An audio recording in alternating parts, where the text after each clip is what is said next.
Now, I would say, goddamn right I'm a journalist, right? Because I care about the truth. And the first thing we do on the Young Turks is we tell you reality, objective reality.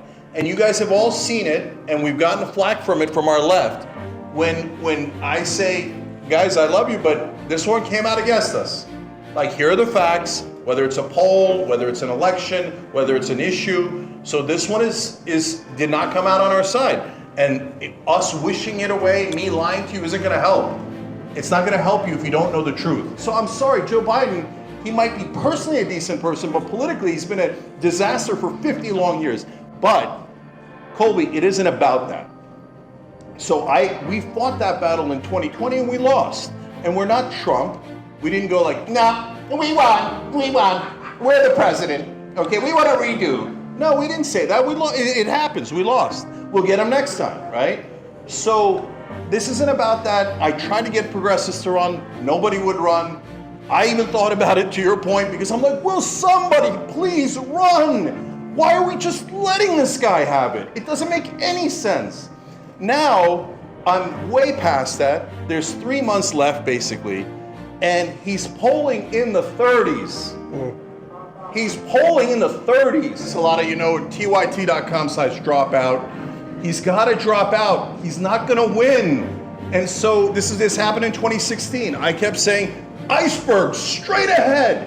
We're going to lose. The country hates the establishment. And the establishment said, no, Hillary Clinton's going to win. Cenk's making the problem. Cenk's the problem. Cenk is creating the iceberg by telling us about it, having covered politics for 25 years.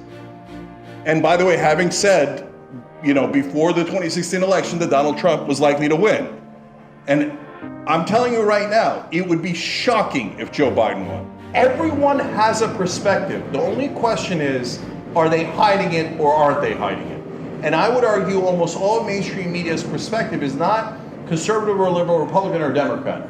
It is corporate.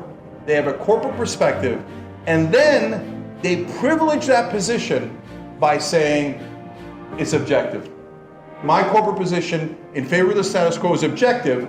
You objecting to the status quo is radical and biased.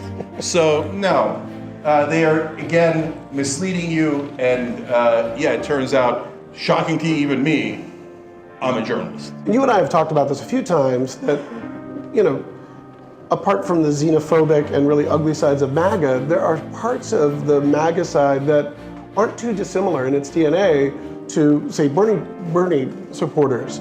And, if those two ends of the circle could just stop turning their backs on one another and could see that, the power of that group of people could really be very, very powerful and disruptive, how do you envision that sort of thing happen? Taking away Trump, taking away the obvious, really horrible, angry, ugly stuff of MAGA, how do we transcend, what's the transcendent moment that can bring that about?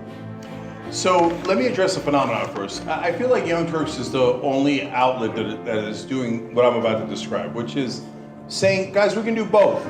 On social issues, we can tear each other apart, and we should.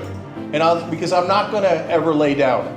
For example, MAGA will say, why don't you just, come to our side? We're actually populist or whatever.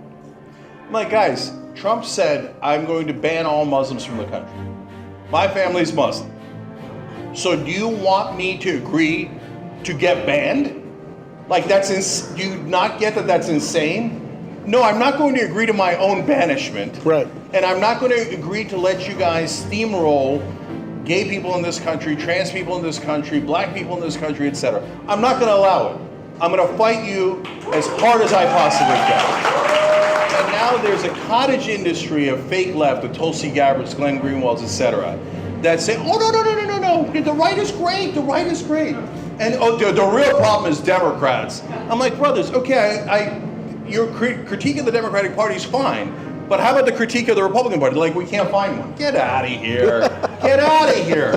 That's not authentic, that's insane, right? Now, at the same time, you could then say, yes, but how about paid family leave? Because do you want moms to have 12 weeks off after they deliver a baby? That's their pro-mother, pro-baby. You guys want more babies, right? The Republicans love babies.